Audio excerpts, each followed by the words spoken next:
Joining me now is the Business Chamber of Queensland CEO Heidi Cooper. Heidi, are you worried about these massive spending measures? Will they be inflationary? Hi Laura, how are you today? Look, it's a big day in Queensland and it's really important that this budget gets it right. We know that there's a cost of living crisis. We know that there needs to be cost of living measures.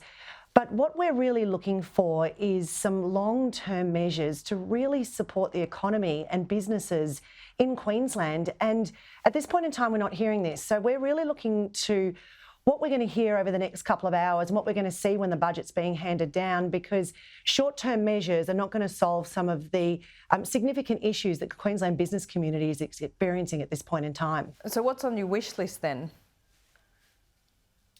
We must see driving down of costs. We are at historic highs in the Queensland business community.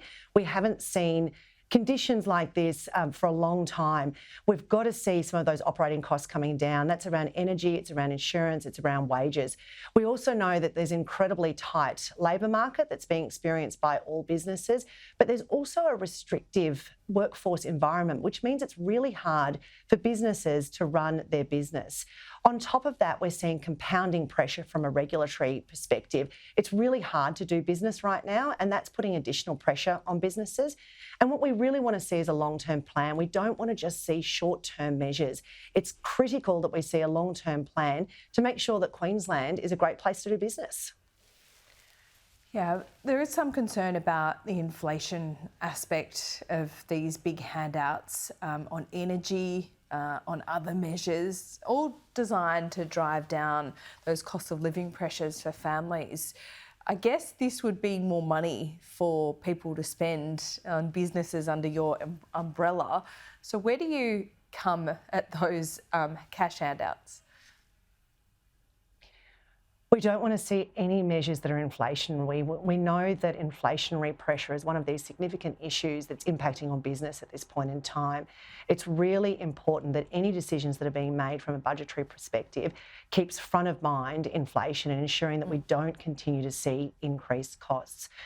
We know that there is a cost of living crisis, but there's also a cost of doing business crisis right now. And we know that the pressures that are being experienced around the kitchen table are really exactly the same pressures as those that are being experienced around the business table.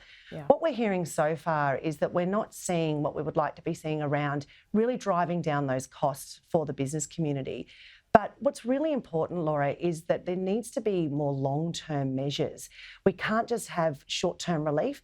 We need to see long-term. And now an example of that is energy. Whilst it's beneficial to see some relief around energy bills, what the business community is really looking for is what's that long-term plan.